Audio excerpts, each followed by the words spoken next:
मेरी शत्रुता तुमसे नहीं है, मेरे मार्ग से हट जाओ, अन्यथा अपने प्राणों से हाथ धो बैठोगे। तो आज मैं उस कलंक को दूंगा जो मेरे परिवार के माथे पर है, कि अपने कुलवधू के अपमान का प्रतिकार नहीं कर पाए।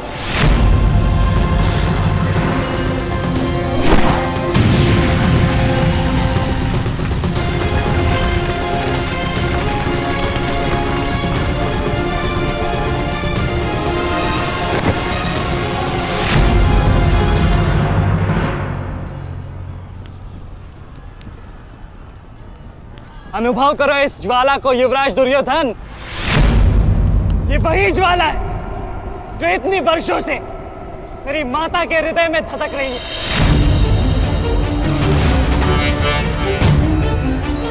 छोटा था मैं बहुत, पर मेरा रोम रोम जल उठता था ये सुनकर कि मेरी माता के साथ क्या हुआ। सोचो मेरे माता पिता और मेरे काकाओं पर क्या बीती होगी जब उन्होंने वह दृश्य देखा। मेरे माता पर क्या बीती होगी जब सहस्त्रों आंखें उनके वस्त्रहीन होते शरीर पर पड़ रही थी। आज मैं आपको उस अपमान का अनुभव कराऊंगा। आपकी पूरी सेना और महारथियों के समक्ष आपका वस्त्रहरण करूंगा और कोई कुछ नहीं कर पाएगा।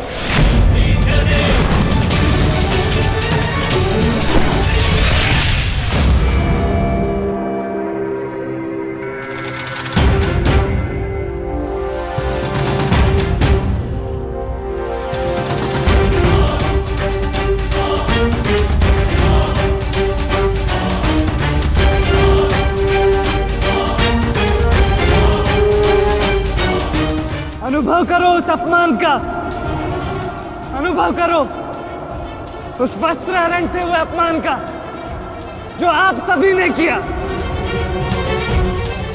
नदी जब सीमा तोड़ती है तो बाढ़ आती है। आज आपकी पाप की धारा की बाढ़ में आप स्वयं बह जाएंगे काकाश्री।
आप अपनी शक्ति व्यर्थ कर रहे हैं आचार्य।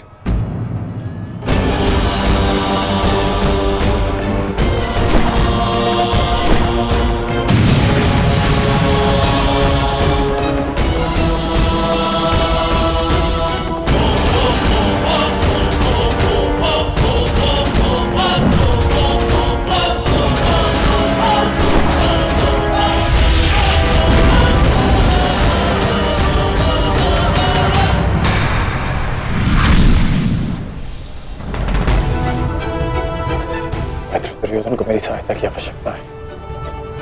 चलो सत्यसेन।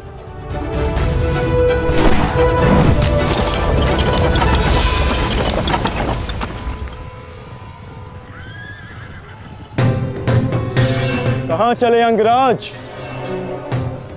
मैं जानता हूं कि तुम्हारे मित्र पे आए संकट का संदेश तुम्हें मिल चुका है, परंतु मैं तुम्हें जाने नहीं दे सकता। तुम कदाचित मुझे रोक सकते थे अर्जुन, परंतु तुमने एक भूल कर दी। तुम अपने रथ पर नहीं हो अर्जुन।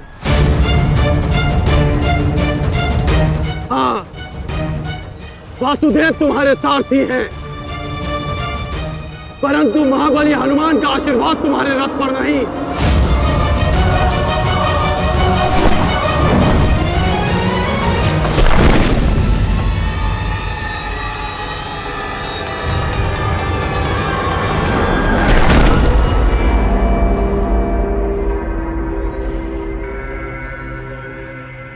चलो।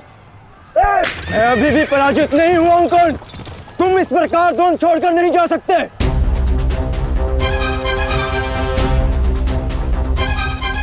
तुम युद्ध के नियम भूल रहे हो अर्जुन। युद्ध का नियम है कि महारथी ही महारथी के साथ द्वंद्व कर सकता है, और तुम रथ विहीन हो, इसलिए मैं तुम्हारे साथ द्वंद्व नहीं कर सकता। पहले अपने रथ का पहिया सुधारो, फिर आकर मुझे युद्ध का आह्वान देना, क्योंकि परशुराम शिष्य कर्ण नियम तोड़कर युद्ध नहीं करेगा।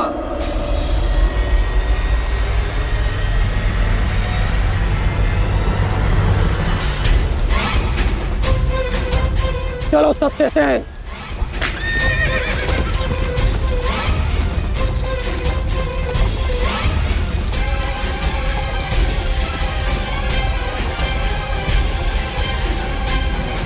अब समझे पार्थ कि मैं कर्ण की प्रशंसा क्यों करता हूं।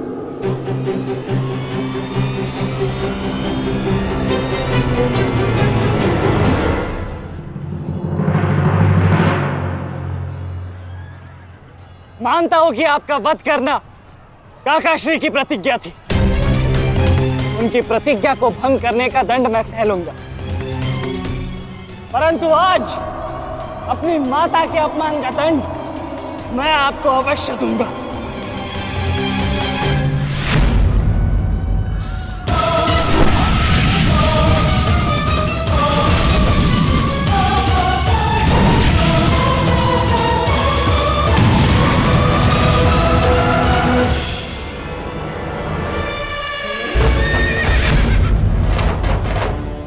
किसी की प्रतिज्ञा टूटे, पर मेरी प्रतिज्ञा नहीं टूटेगी अभिमन्यु। और मेरी प्रतिज्ञा है कि जब तक मैं जीवित रहूंगा, मेरे मित्र के प्राण नहीं जाएंगे।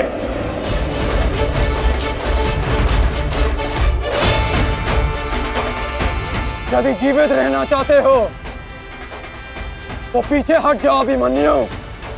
आप भूल रहे हैं अंगराज कि मैं किसका पुत्र हूं। पीछे हटने के बारे में सोच भी नहीं सकता। तो प्रहार सहने के लिए तत्पर रहो।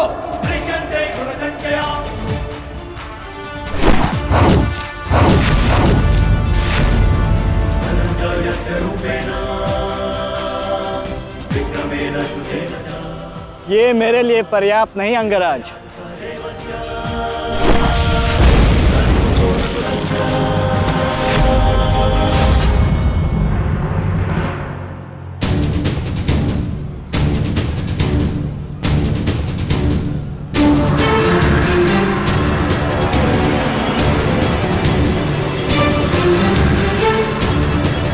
ना मेरे पास बाणों की कमी है और ना प्रहारों की। ये अंतिम अवसर है अभिमन्यु, लौट जाओ।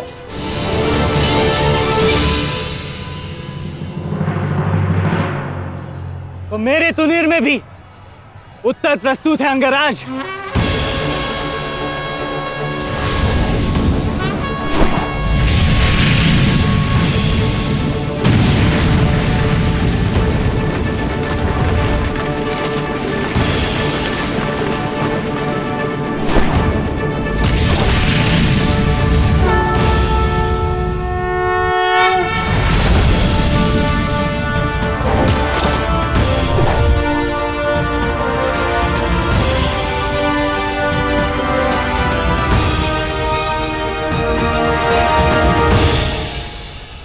मैं तुम्हारा सामर्थ्य स्वीकारता हूं।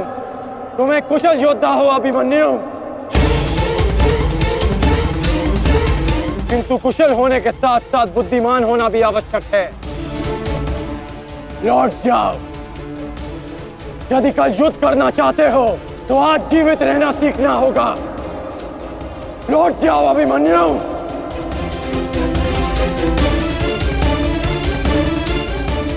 एक योद्धा के लिए आज या कल नहीं होता अंगराज। उसके लिए केवल वो ही पल होता है जिसमें वो मृत्यु के सामने खड़ा होता है। एक वीर योद्धा से सुना था मैं, हे मृत्यु, तैयार यदि तू आने को, प्रसन्न मुखा। द्वार खुला है, तेरा स्वागत, प्रसन्न मुखा।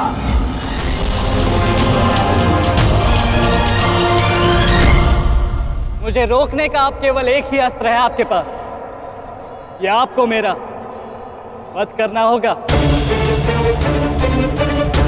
तो लीजिए अंगराज, अपने पुत्र के मृत्यु का प्रतिशोध लीजिए। आपके समक्ष आज वो योद्धा खड़ा है जिसके पिता ने आपके पुत्र का वध किया था।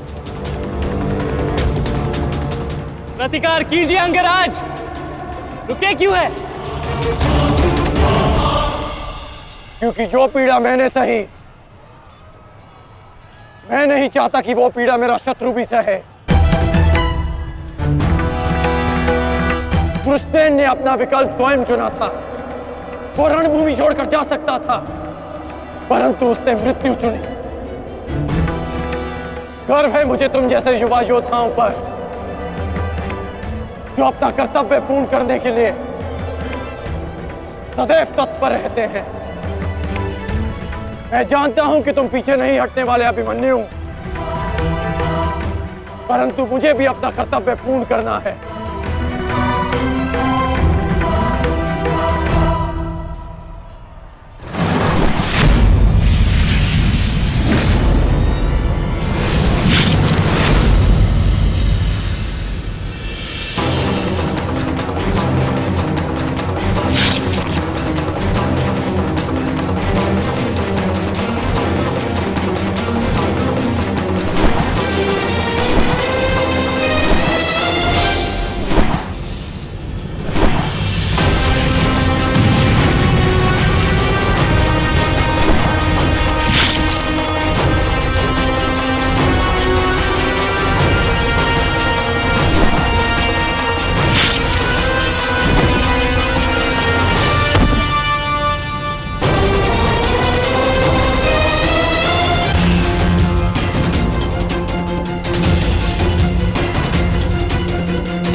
तुम्हें देखकर मुझे अपना बचपन स्मरण हो रहा है। अभी तुम्हारा जीवन आरंभ हुआ है, इसे इस प्रकार व्यर्थ मत करो। मैं आशा करता हूं कि अगली बार जब हम दोनों मिले तो दो शत्रुओं के भांति नहीं, तो वीरों के भांति एक दूसरे के गले में। अभी तुम्हारा जीवन शेष है, जाओ बस।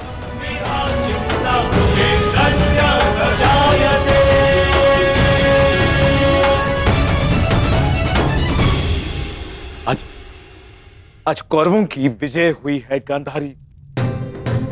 पांडवों की एक अक्षुणी सेना को ध्वंस कर दिया है हमने आज। भीम हमारे एक भी पुत्र को क्षति नहीं पहुंचा पाया, एक भी।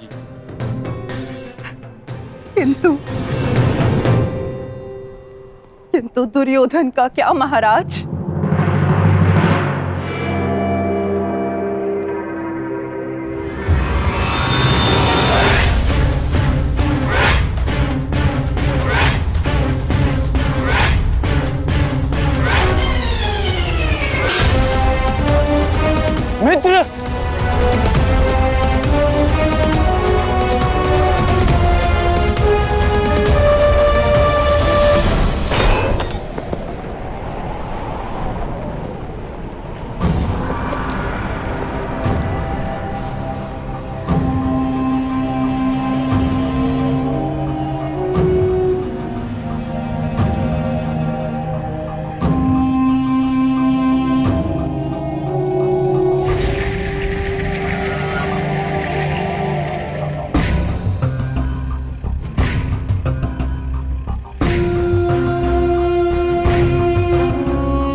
आज मैं आपको उस अपमान का अनुभव कराऊंगा। आपकी पूरी सेना और महारथियों के समक्ष आपका वस्त्रहरण करूंगा। परंतु आज अपनी माता के अपमान का दंड मैं आपको अवश्य दूंगा।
दुर्योधन, रुकिए ज्येष्ठ, ऐसा मत कीजिए।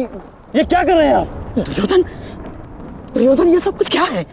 आज के इस युद्ध में हमें विजय मिली है, फिर ये सब कुछ क्यों कर रहे हो तुम? ऐसी विजय जो अपमान की थाली में सजा कर मिले, ऐसी ही विजय से श्रेयस्कर है कि मृत्यु को पालूं। नहीं। मेरे जीवन में कभी मेरा इतना अपमान नहीं हुआ है। अब इस जीवन का और कोई मूल्य नहीं। मैंने ये युद्ध संपत्ति के लिए नहीं, अपने हट, अपने सम्मान के लिए बुलाई थी। अब जब सम्मान ही नहीं रहा तो इस विजय का मैं क्या करूंगा? मेरी सेना के सामने विश्व के महानतम योद्धाओं के रहते वो 16 वर्ष का बालक मेरे वस्त्र हरण कर गया और चेतावनी देकर गया है कि युद्ध में जब भी मिलेगा पुनः यही दोहराएगा। अब ये वस्त्र हरित दुर्योधन सम्राट बन भी गया। कैसे अपनी सेना से, अपनी प्रजा से आंख मिला पाऊंगा मैं? इस लज्जा के साथ मैं अब जीवित नहीं रह सकता। नहीं दुर्योधन, देखो अपने क्रोध पर काबू पाओ। देखो विजय हमारे निकट है दुर्योधन, मानो मेरी बात। छोड़िए मुझे मामाश्री, छोड़िए मुझे, अन्यथा इस अग्नि में मैं अपने आप से पहले आपकी आहुति दे दूंगा। छोड़िए मुझे। नहीं। छोड़िए, छोड़िए मुझे।